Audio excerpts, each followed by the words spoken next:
Hello and good afternoon, everyone. It's so nice to see you all here. We are always so grateful for your participation in our events. My name is Sana Rehmat, and I am the Faculty Outreach Advisor at XtremeLabs. And with me is Mr. Mori Ghazavi. He is the Director and Chief Training Officer at XtremeLabs. We are really excited to be hosting this MCT Meetup in February. Today, I'm glad to introduce Ms. Terry Winship as our co host for this month's MCT Meetup. You can all see her on your screens. Ms. Terry Winship is a Microsoft certified trainer and CompTIA certified technical trainer, CTT Plus. She has been in management roles for the past 30 years for clients, NGOs, and her own business. She has created and offered courses in Canva, design, Filmora, video editing, LinkedIn, and Zoom. Her self motivation has led her starting, running, and several businesses, IT training, public speaking, and hospitality programs. She has a deep technical background and always rise to a leadership position. I would like all of you to please welcome Miss Terry Winship. So, Terry, without any further ado, I would just like to hand over this session to you. The stage is all yours. Thank you for being here. You're looking beautiful. Thank you. Imagine the advantage if you were an articulate, persuasive, funny, powerful, and engaging presenter. Good presentation skills allow you to be seen as an expert in your field. When you present with confidence and clarity, you inspire trust, and this leads to audience engagement and learning. Speaking well improves your professional image and reduces stress around learning. Hi, my name is Terry Winship from Medita Concepts. Medita is a Buddhist term that means finding joy in the success and joy of others. And I get this from my training. I've got a bachelor's degree in commerce, and as you said, I'm a Microsoft certified trainer. Whoops, sorry, my alarm is telling me to stop speaking. I am a TEDx coach, and I was working with Cape Town TEDx this year. And so what I often do is combine my technical skills with my presentation skills to make sure that the full package is there. And what I want you to do is to have a look at this slide. And it basically says, what if physics isn't actually difficult, but that teachers are just really bad at explaining it? And what I really want to focus on today is you might be a 10 out of 10 with your technical skills, but if your presentation skills are a 5 out of 10, the overall impression for everyone is that you are a 5 out of 10. And I think this so often happens. We focus so deeply on our technical and we forget about our presentation skills. So I'm going to talk, we're going to do a very, very quick icebreaker, a little fun one. And I'm going to talk about two main topics tonight, or today for you and tonight for me. First of all, I'm going to look at how you establish credibility, because without credibility, no one is going to buy into what you're saying or even going to listen to you. And then I'm going to talk about how to design intelligent PowerPoint slides so that it is easier for your audience to learn. Right, so if you can get ready in the chat, we're going to do an emoji association. I'm going to give you one word and you're going to put an emoji on the chat to what you associate with that word.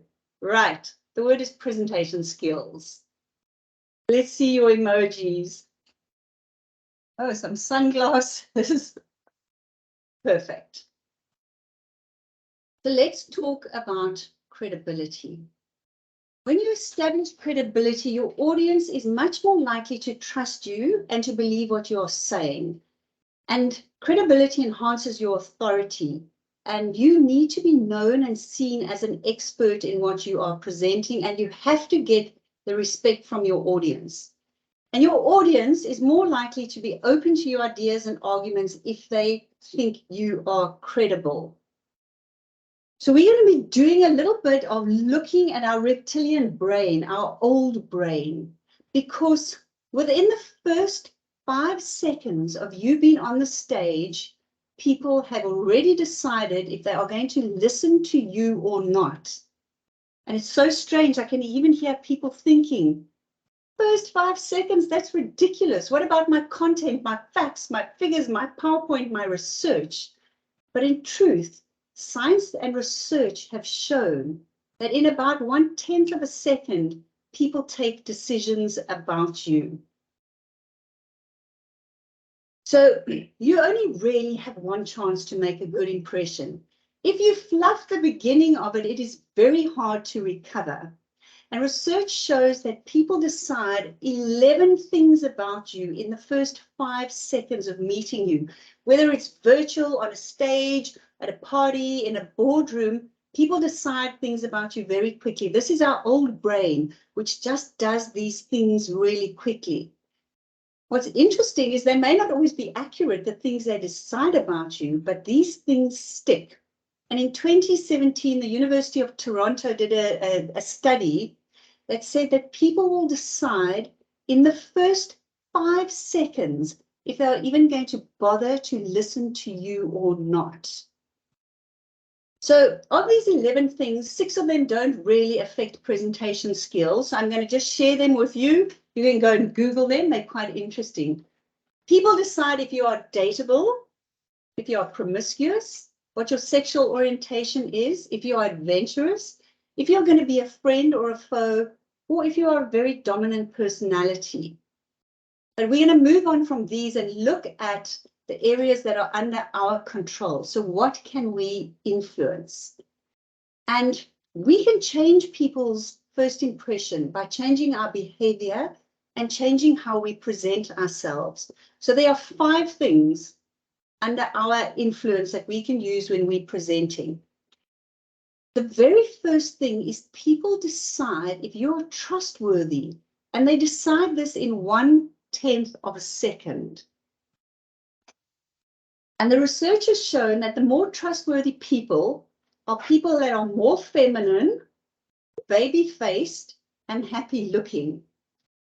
So that just blows us all out the water. I mean, we were baby-faced and a very long time ago, but you obviously can't change your face. But what you can do is you can alter your body language and your appearance to boost other people's trust in you. So the 3 things that we're going to look at around trustworthiness. People think you are more trustworthy if you smile. And interestingly enough, if you lean slightly forward. And then the third one is eye contact. Now we know that eye contact is difficult on virtual sessions, but it is actually very important. And when people have decided if they trust you, they are then going to trust the message or the lesson or what you are presenting. So the University of Pittsburgh, did a study and said that people who smile more are generally perceived as more trustworthy and more attractive than those who don't smile. They found that even a brief smile, a subtle smile, can make a difference. The thing about smiling is it is a non-verbal cue that communicates warmth, approachability, friendliness, and this helps you to establish a trust and a rapport with your audience. Now they're leaning slightly forward. And I don't know if you noticed when I introduced myself, I said, hi, I'm Terry Winship of Medita Concepts. These things that I'm teaching you, the part of our reptilian brain, are tiny, but our brain reads so much into them. So if we're leaning slightly forward into our audience, it communicates interest, engagement, enthusiasm. It shows we are fully engaged with our audience and what we're teaching, and we're interested in what they have to say. Also, what it shows is confidence and assertiveness. We are taking up more space and we are asserting that we are actually in control of this session. So I'm not saying that the whole time you are lecturing, you're going to be leaning forward and right in people's face. This is subtle. When you're saying to someone, this is going to change your life, or this is an important secret. And the thing about body language is we just think it's natural and it's moving our hands. Actually, body language is stuff you do with intent. It is movements you do with intent. So when you start using stuff like leaning forward or smiling, it might feel unnatural. It's just because you're not used to it. So when you are actually going to be doing a presentation and you want to be in the first 5 seconds doing as much as possible to get the audience to believe you are trustworthy, you can build in times when you're going to lean forward, when you're going to smile, when you're going to make eye contact. And so the third point, which was smiling, leaning forward, and now we're looking at the eye contact. And we know that eye contact, especially in the Western world, is a sign of that you can trust someone, that they're engaged with you, etc., etc. It makes them feel more valued. There are obviously cultural differences around eye contact, so be aware of it. So in the first 5 seconds, and generally as quick as 1/10 of a second, if you're smiling, if you slightly lean forward at times when you're talking, and if you're making eye contact, people will judge you as trustworthy, and that's exactly what we want if we are the presenter. I don't know if anyone knows what a Duchenne smile is. If you do know what it is, without Googling, you're very free to write it in the comments. And I want to talk about smiling because it's important. I'm not saying smile inanely all the way through your presentation because you'll probably land up looking like an idiot. But a Duchenne smile is a true smile. It's a smile that can't be faked. And it is a natural smile involving your lips, your cheeks, and your eyes. And when we're talking about trustworthiness, if you do a social smile or a fake smile, people immediately pick up that it's not a genuine smile. And what does it do? It makes them distrust you. So if I introduce myself and I did a smile, that is not a warm, welcoming smile. But if I smile like this, and you can see my eyes are light, I'm leaning forward, I'm engaged. So if you're going to smile, make sure it's a genuine smile. I mean, all these people woke up early to come and hear me talk, so of course I'm giving them a genuine smile. So be very careful to not over smile. You don't have to smile all the time, but really in your first 5 seconds, smile when you greet people. If you're standing at the door and it's a classroom, smile at everyone as they walk in, because those are your first 5 seconds. Now, the next 3 is also to do with our appearance. And people decide if we are of high status, if we are successful, or if we are likely to be promoted.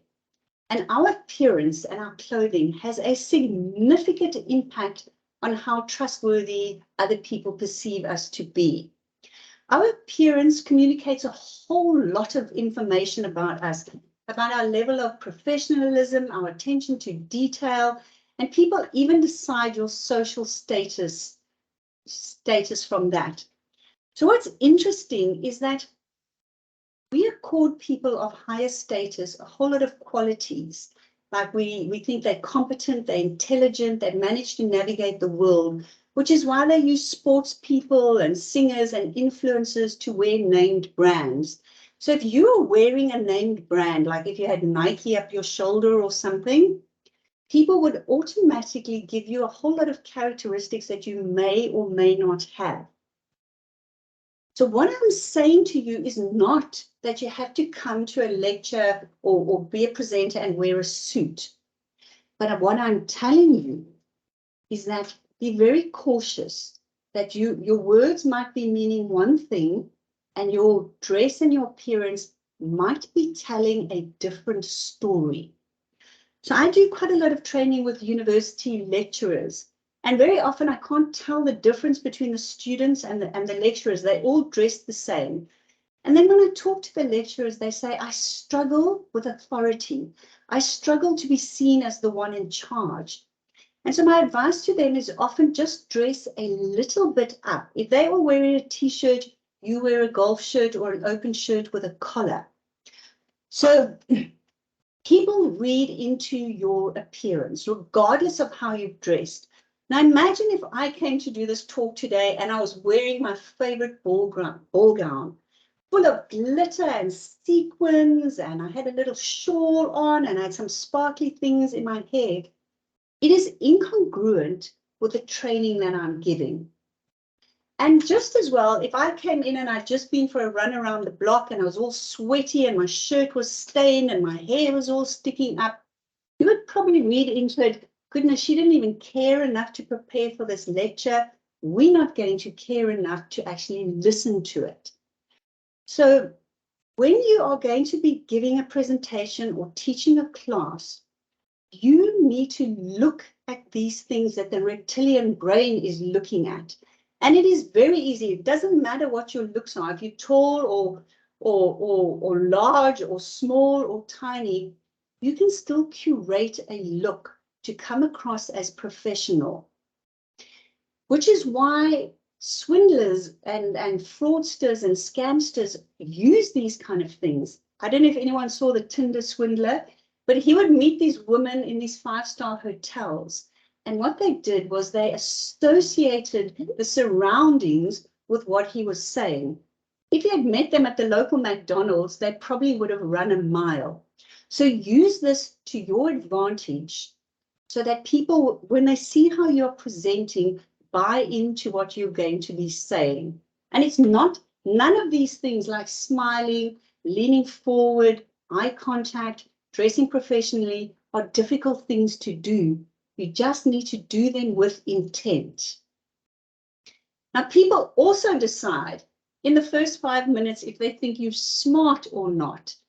And you can absolutely understand that if we decide somebody is not smart, we're not going to listen to them and we're not going to buy in or believe their message. So smart has got 3 sides to it. Number one, when we decide if people are smart, is once again, is eye contact. If you look your conversation partner in the eye, they perceive you to be smarter. And like I said, it's different on virtual because it's very hard to focus on the camera. And the second one I do actually find quite interesting. And if you wear thick glasses, think of those mad scientists with black rimmed glasses and white coats. Glasses are perceived, people who wear glasses are perceived to be smart. And I even know some presenters who actually specifically wear glasses just when they are doing the presentation.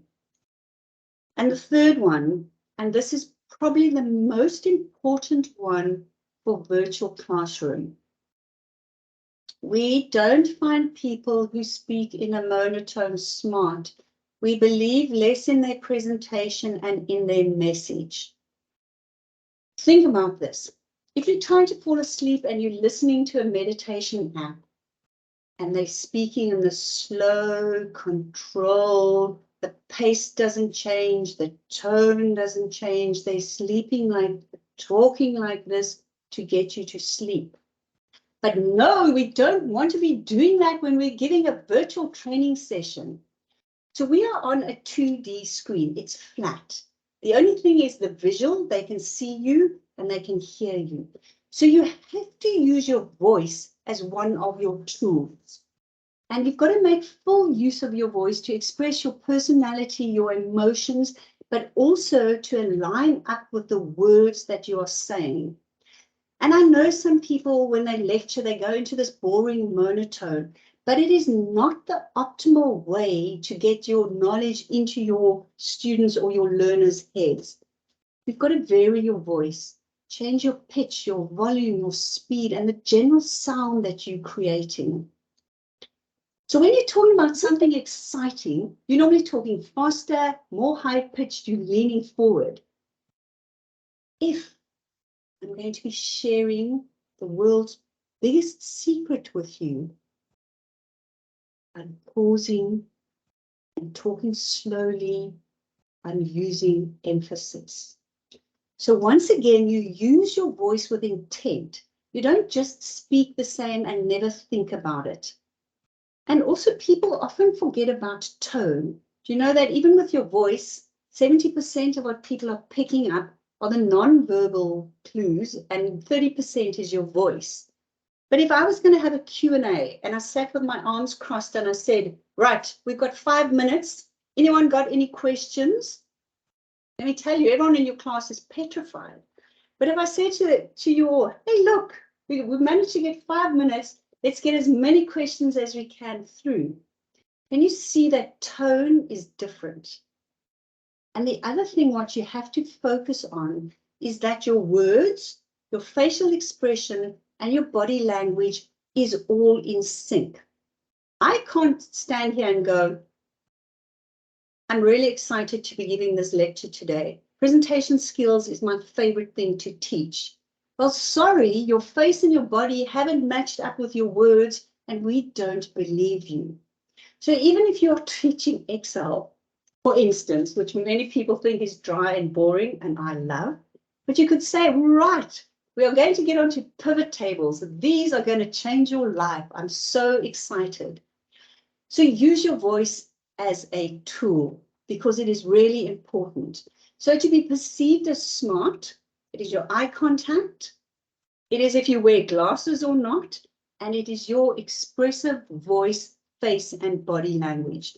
And I think that's a thing that's coming out with these AI videos is why people don't always relate to them, because the AI is this flat, expressionless, emotionless being that is on the screen, and its voice doesn't vary in pitch. But your voice is a tool at your disposal, and it behooves you to use it properly.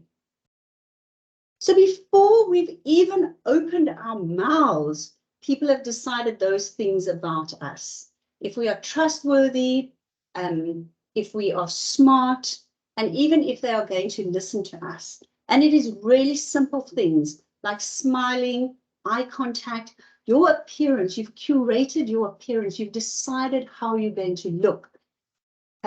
If you lean forward every so often to emphasize points, and if you have an expressive voice, body, and face that are all in sync with each other, these you can absolutely do. It is not rocket science. It is not difficult. You just need to take the time to say, right, with intent, I'm going to be doing these things. But then you can destroy this all in the next 5 seconds. I don't know if you've ever played that childhood game of snakes and ladders, and you're right near the top and you throw the dice and you go down the snake and you land right down at the bottom again. So what are some things that you do that can destroy your credibility? Well, the first thing is you can see if someone is prepared for a lecture or not. So make sure you are well prepared for your virtual session. Practice your presentation, test your technology, test your equipment. Are you organized? Are you ready to go? Because we pick up very, very quickly people are disorganized or are not prepared. Now, the next one is tech failure. And that is a very hard thing to deal with because we work in tech. All over. I'm assuming most of us are in the tech industry and we rely on tech, but tech does fail. I'm sitting in Cape Town at the moment without any electricity, going, oh my goodness, I hope my UPS is going to last. Or the internet goes down, or something happens. The problem with tech failure is that failure is often projected onto the presenter. And if your tech fails, we often think that the presenter is incompetent. And we then apply that to their message as well. So that is a difficult one. Just be aware, if your tech has failed, you're going to have to try and make up some kind of stuff. Now, I want to talk about your background. Have a professional or a curated background. If you are standing up and telling me you're going to share the top 3 tips to becoming a multi-millionaire, and I look in your background and I see your unmade bed and I see your clothes crumbled on the floor, I'm not going to buy into you and to trust what you are saying. The problem is a lot of us are working from home now and we're sitting in the kitchen or we're sitting in the lounge. We don't want to see your personal life, because you are trying to project a professional image. So make sure you curate and you think about your background. I'm sure you all saw those things during COVID with people with embarrassing things going on in the background. Don't let that be you. I'm not crazy about virtual backgrounds because you often get that that kind of little halo and your hair gets eaten away. I use a blind. I've got a window behind me in a dark green color. But what happens is people judge you according to your background as well. And I find that if someone talks from their office and they've got a bookshelf behind them, I immediately get distracted because I've got my head turned sideways because I'm trying to read all the titles and see if they're the kind of books that I would read. So these are tiny things, little things, but things that if you're aware of them and you do them, actually enhances your credibility. Now, the next thing is about speaking clearly and confidently. And imagine if I came up to you and I went, hi, my name is Terry. I'm here to talk to you today, I'm here today to talk to you about presentation skills. Absolutely, you have undermined your credibility straight away. You do not sound like a professional. And it might be hard work, but it is easy to get rid of ums and ahs. You just need to make it an intent. The other thing that happens when people are nervous is they speak too quickly and they go through their content and they fly through the slides. Just remember, we have people from all around the world, different languages, different tech. And I'm not saying talk so slowly that people fall asleep, but you must talk at a comfortable pace, understanding that your words are going under the sea in the cable and coming out in America or something. Think about your voice and your tone and your speed, and make sure you slow it down when you're talking online. We have spoken a bit about body language. Don't be slouched down like this. Don't be caught looking at your phone while you're lecturing. Don't distract your audience. And mobile phones are a dreadful thing. And quite often, when I've been at the universities or helping people online, when people are nervous, they actually say to their class, hi, I'm Terry. It's my first time lecturing and I'm a little bit nervous. Please forgive me. Once again, what have you done? Undermined your authority straight away, and you've distracted us because I am now looking for the signs of your nerves. So I want you to write in the chat, can you see if my heart is beating fast? Yes or no? Can you see if my legs are shaking? Yes or no? Can you see if my palms are sweaty? And so the thing about nerves is that mainly it is inside your own head, and visually to the audience, we can't see if you're nervous or not. And another thing that I find fascinating is that being nervous has got absolutely nothing to do with giving a good presentation. They are not, it's like blonde hair has got nothing to do with giving a good presentation. So remember that about nerves. The fact that you're nervous does not mean on any level that you are not going to deliver a good presentation.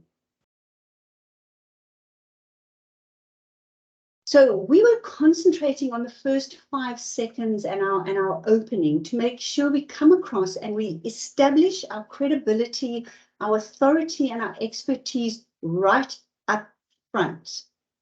And if you do this, your participants are more likely to be engaged in your training, they're more likely to be motivated to learn, and they will trust the information that you give them. So I'm going to show you a little clip of a teacher teaching or a lecturer teaching physics, which to me must be one of the most boring subjects in the world. I mean, he's talking about MC squared and kinetic energy and stuff that is so unexciting. But what I want you to look at is look at his audience, look at his pupils and see his learners. See if they're buying into what he's saying. Look at his body language. Look at how he does, either does he do show or does he do tell? And then after the video, just pop in the chat if you think that he got credibility or not. I have here a pendulum. I have an object that weighs 15 kilograms and I can lift it up 1 meter, which I have done now. That means I've done work. MGH is the work I have done, believe me. I've increased the potential energy of this object. 15 times 10 is about 150 joules. If I let it fall, then that will be converted to kinetic energy. If I would let it swing from 1 meter height, and you would be there and it would hit you, you'd be dead. 150 joules is enough to kill you. They use these devices, they're called a wrecker ball. They use them to demolish buildings. You lift up a very heavy object, even heavier than this, and then you let it go, you swing it, thereby converting gravitational potential energy into kinetic energy, and that way you can demolish a building. You just let it hit, and it breaks a building. And that's the whole idea of wrecking. So you are using then the conversion of gravitational potential energy to kinetic energy. Now, I am such a strong believer of the conservation of mechanical energy that I am willing to put my life on the line.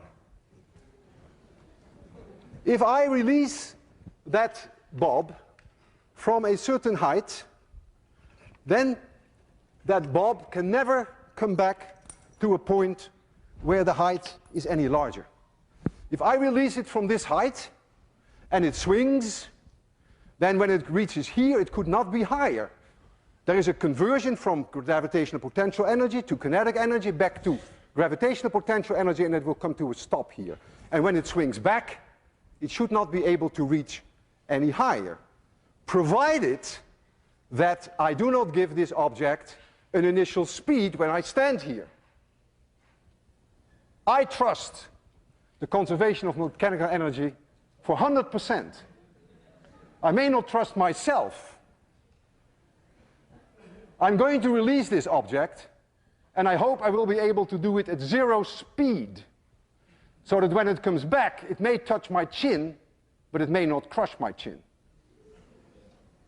I want you to be extremely quiet, because this is no joke. If I don't succeed in giving it 0 speed, then this will be my last lecture. I will close my eyes. I don't want to see this. So please be very quiet. I almost didn't sleep all night. 3, 2, 1, 0.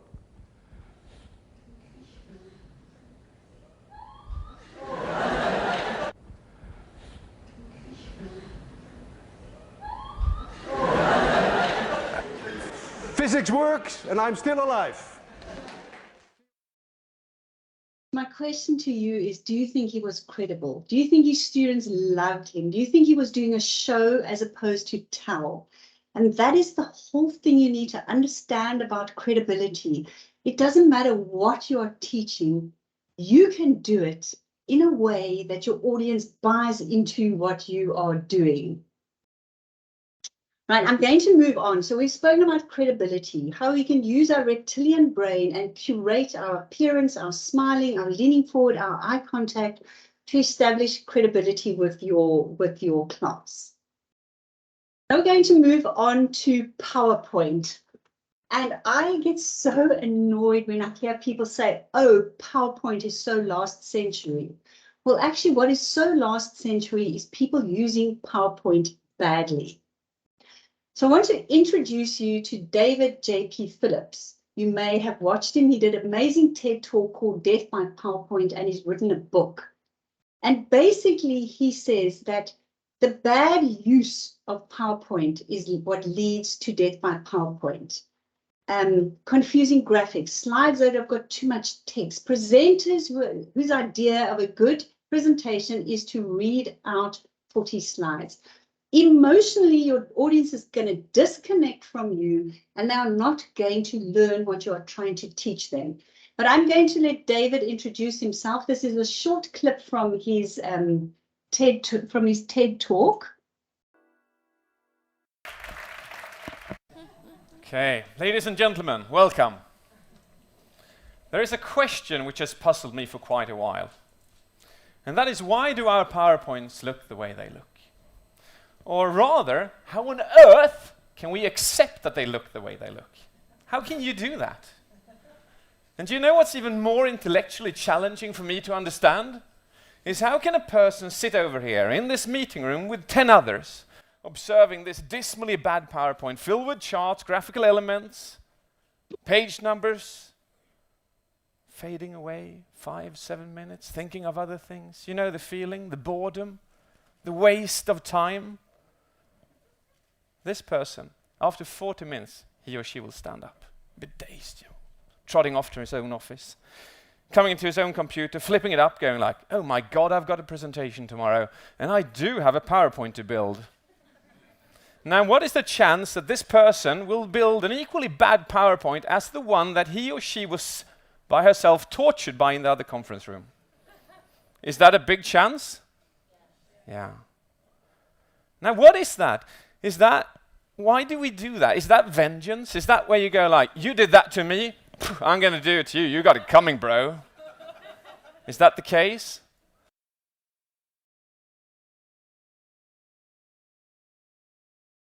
So as you can see, he's probably one of my heroes. I teach his 5 principles of design, which are cognitively and psychologically designed to optimize your slides and make a real difference in your PowerPoint.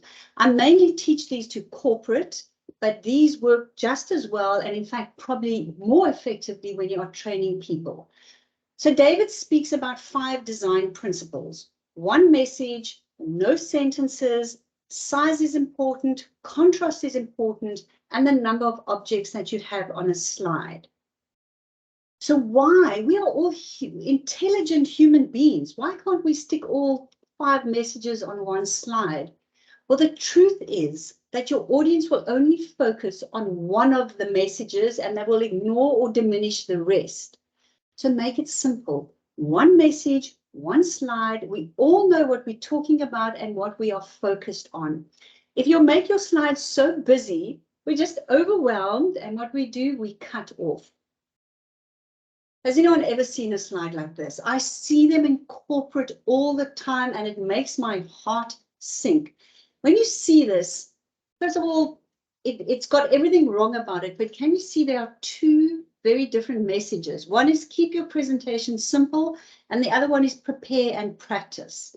So there are 2 messages on one slide. So just by taking the 1 message away and putting it on another slide, you are already a step ahead. You've now got clarity, because now I know on this slide you're only talking about keeping your presentation simple. These, once again, are easy peasy things to be doing. But what about no sentences? And I can tell you, it is absolutely lethal to have full sentences on your slides. Because what happens is, if there's a sentence on the slide, everybody in the audience is going to be reading that sentence. But the presenter is also going to be reading it aloud. And this is called the redundancy effect.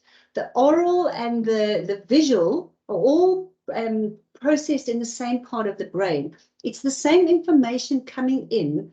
And what happens is, when that happens, the brain actually just discards 90% of both of the messages.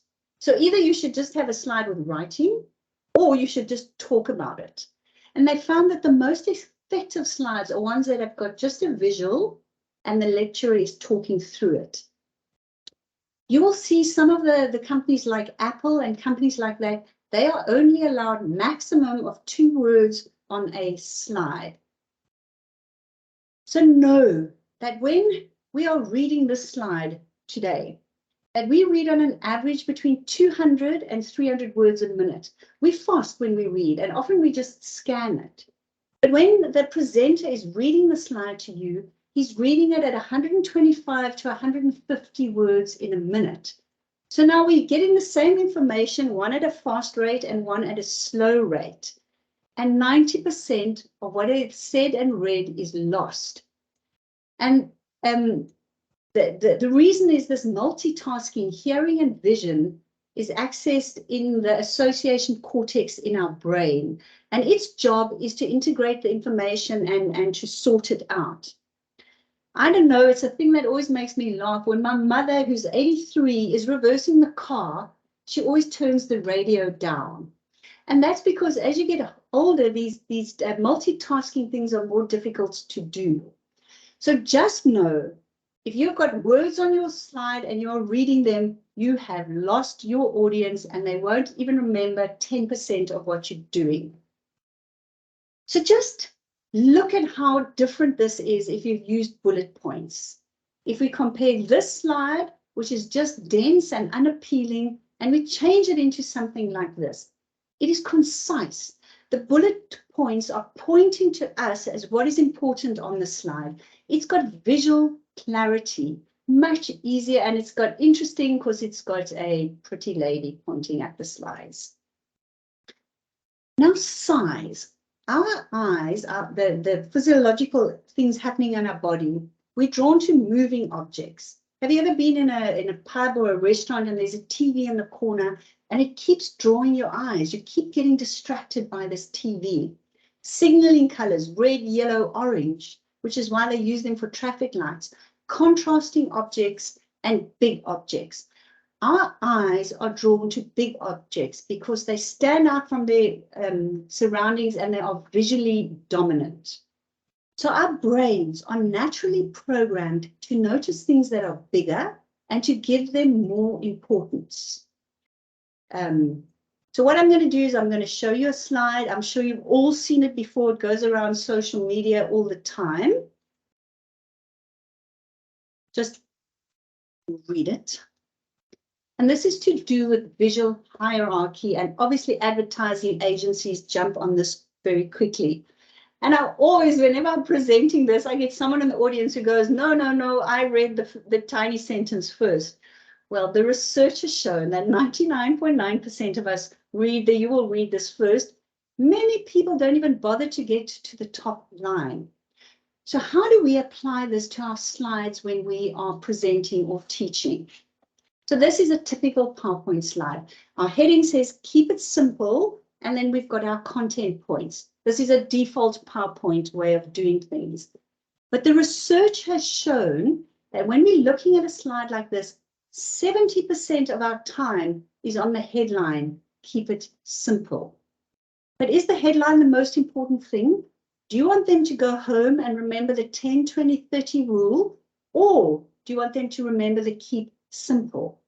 So what you need to do from now on in your PowerPoints is make your largest pieces, the most important pieces of information, make them the largest.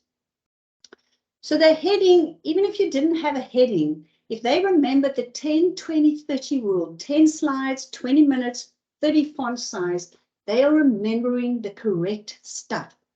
Now our eyes are drawn to the content, and we will tend to remember this content. And if we forget the heading, it doesn't really matter. So from now on, whenever you're doing a PowerPoint slide, reverse your heading and your content, and for your audience, your participants, their brains will just naturally jump on to what's important in your slide. Easy things to do, but you need to know about them and to make the effort. And now contrast.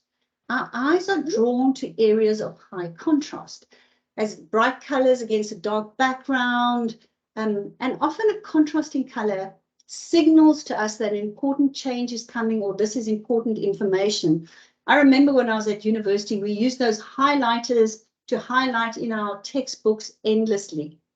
But what we want to do with contrast is use the contrast to direct to the part of the slide where we want our participants' eyes to be.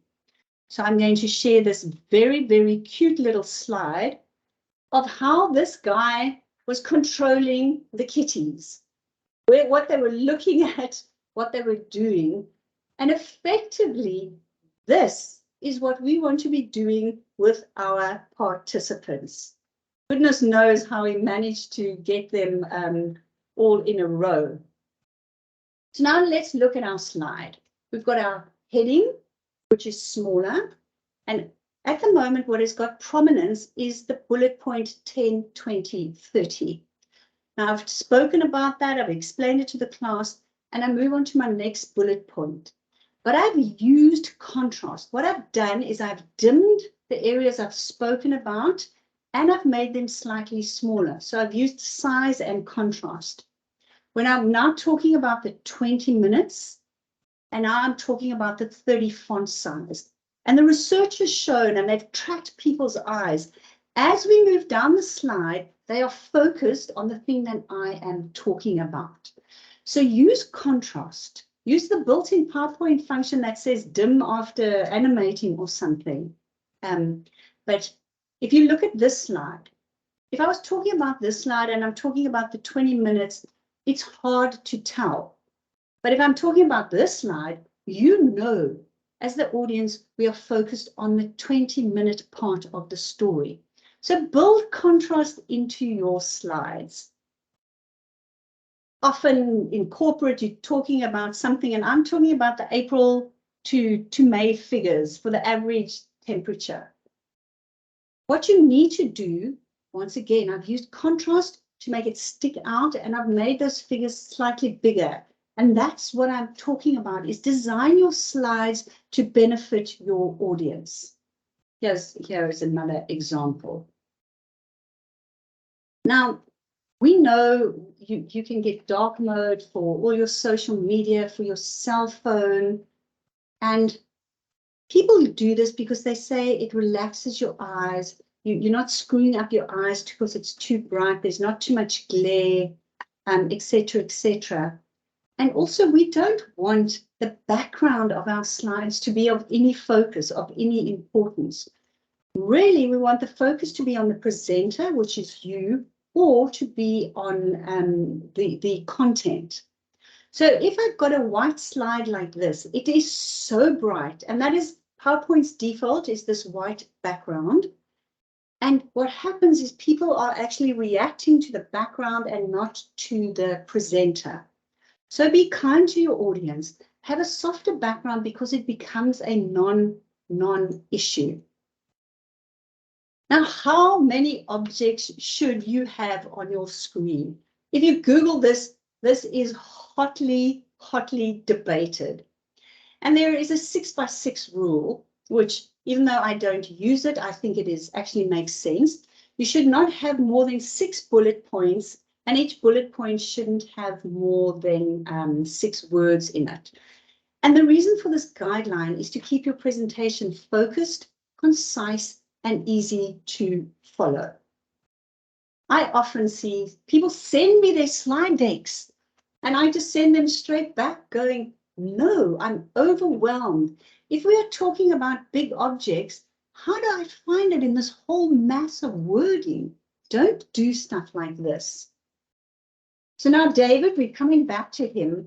This is part of his TED Talk, and I'd like you to get involved if you haven't seen it, and to do what he instructs you to do so that you can feel how different the slides could be.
So agree with him or disagree with him, but actually 6 is the magical number.